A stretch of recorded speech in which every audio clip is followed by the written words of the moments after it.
अपने पसंदीदा शो के फुल एपिसोड देखने के लिए अभी डाउनलोड करें दंगल प्ले ऐप।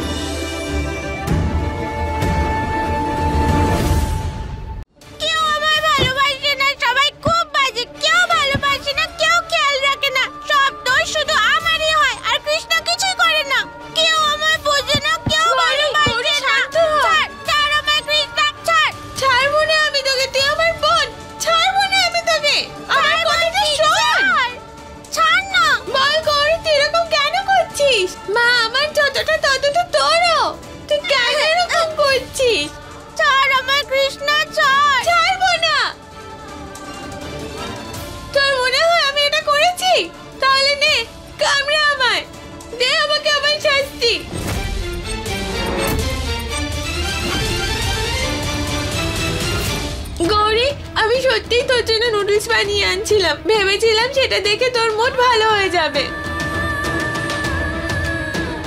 আমার সব লাড্ডু তোর, আর আমার পেন্সিলও তোর, আর আমার সব খেলনাও তোর, কিন্তু আমার উপর রাগ করিস না।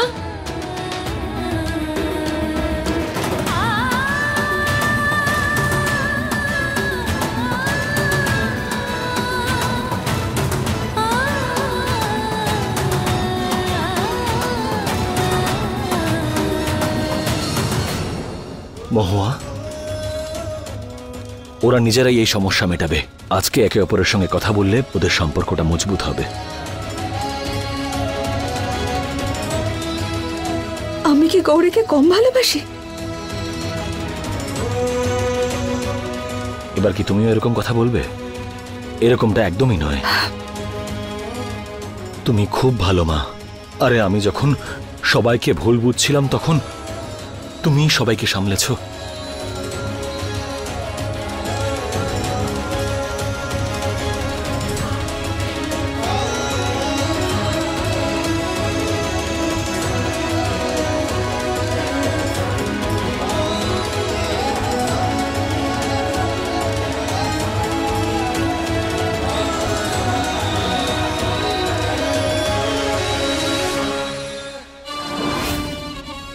বোনের ভালোবাসায় গৌরী তো সব ভুলেই গেল।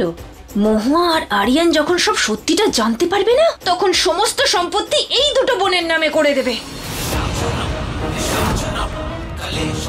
পদ্মা,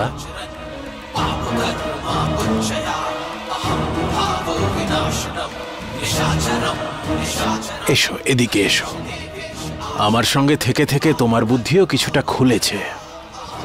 যেটা ভাবছো সেটা ঠিকই ভাবছো,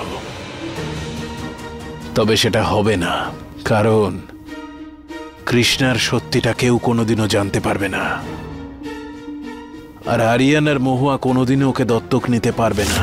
আমি কিছুই করব না, যা করার সেটা গৌরী করবে। আরিয়ান আর মহুয়ার মধ্যে দূরত্ব বাড়াতে হবে তো, তাহলে এই দুই বোনের মধ্যে হিংসার বীজ বুনে দিতে হবে। আর যদি সেটা করে দেওয়া যায়, তাহলে তো এই হাসি খুশি পরিবার তাসের ঘরের মতো ভেঙে পড়বে।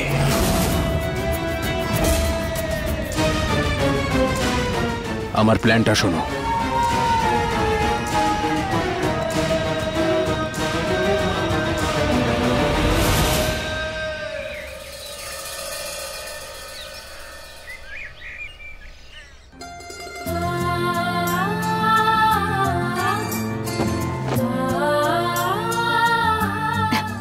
আস্তে আস্তে।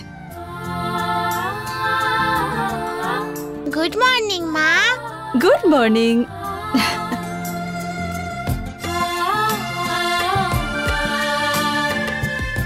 সোনা, তোমার হাত এখন ঠিক আছে তো? কষ্ট হচ্ছে না তো?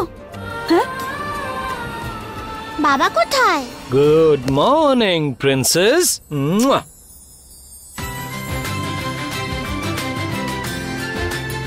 বাবা, এই সব কিছু কি? এবার থেকে আমাদের দুই মেয়ে একই সঙ্গে থাকবে আর ভীষণ মজাও করবে। তাই আমি কি করেছি, আমি অনেক কিছু কিনে এনেছি যাতে আমি এই রুমটাকে গৌরী আর কৃষ্ণার স্টাইলে সাজিয়ে দিতে পারি। ডেকোরেশন করা যাক? হ্যাঁ চলো চলো শুরু করা যাক। চলো। এসো এসো এসো।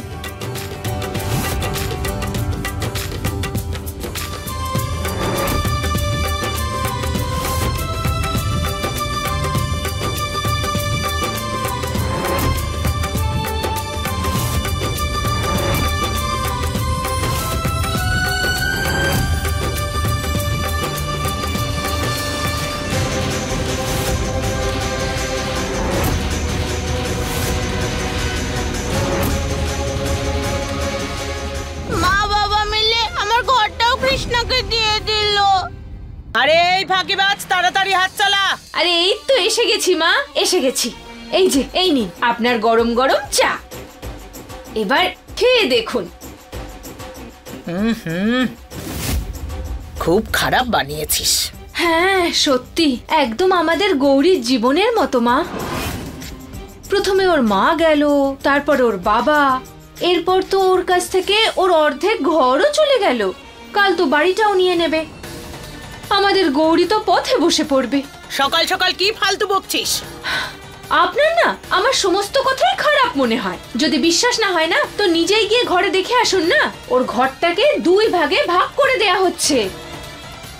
আজকে ঘর ভাগ হচ্ছে, কাল সম্পত্তি ভাগ হবে। আমার তো মনে হচ্ছে এক এক করে গৌরীর সমস্ত অধিকার কেড়ে নিয়ে ওই কৃষ্ণাকে দিয়ে দেয়া হবে। এটা তো আমি হতেই দেব না। এবার থেকে অফিসিয়ালি এটা তোমাদের দুজনের ঘর। হ্যাঁ, আর দুজনে মিলে অনেক আনন্দ আর হই হুল্লোড় করবে, তাই তো? পাগল হয়ে গেছিস নাকি তোরা দুজন? হ্যাঁ, আমাদের গৌরীর অধিকার ছিনিয়ে নিয়ে এই অন্য মেয়েটাকে দিতে চাস তুই?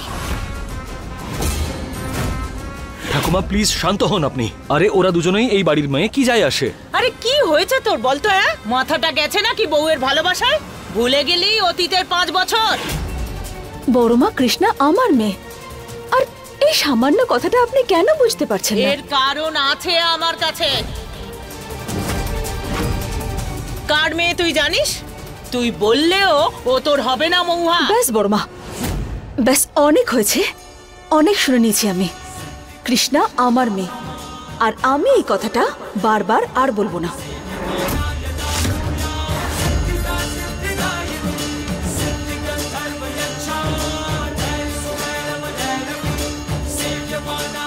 কৃষ্ণা আমার মেয়ে, আমি ওকে জন্ম দিইনি, কিন্তু বড় করেছি। আর যে পালন করে সে তার জন্মদাত্রীর চেয়ে বড় হয়। দুধ খাইয়েছি ওকে আমি আমার। গৌরীর অধিকার ছিনিয়ে নিয়ে ছোটবেলায় যে দুধ গৌরীর খাওয়ার কথা ছিল সেটা ওকে দিয়েছিস তুই। ওকে, আরে ওকে আর কত কষ্ট দিবি তুই? যদি ভালোই না বাসবি তাহলে কেন ফিরে এলি তুই? হ্যাঁ, আর যদি ওকে এখানে রাখতেই চাস তাহলে বাড়ির কাজ করা, থালা বাসন মাজা, যেরকম অন্য কাজের লোকেরা করে। তবে বলে দিলাম, আমার নাতনির জায়গা ওকে দেওয়ার চেষ্টা করবি না। এরকম হবে না বড়মা, কৃষ্ণা এরকম কিচ্ছু করবে না। কারণ আমি আর পুলিশ এবার কৃষ্ণাকে অ্যাডপ্ট করতে চলেছি। একটা কথা আমিও বলে রাখছি তোদের দুজনকে, এইসব আমি কখনো হতেই দেব না। এই বাড়ির মেয়ে গৌরী, আর ওরই অধিকার থাকবে।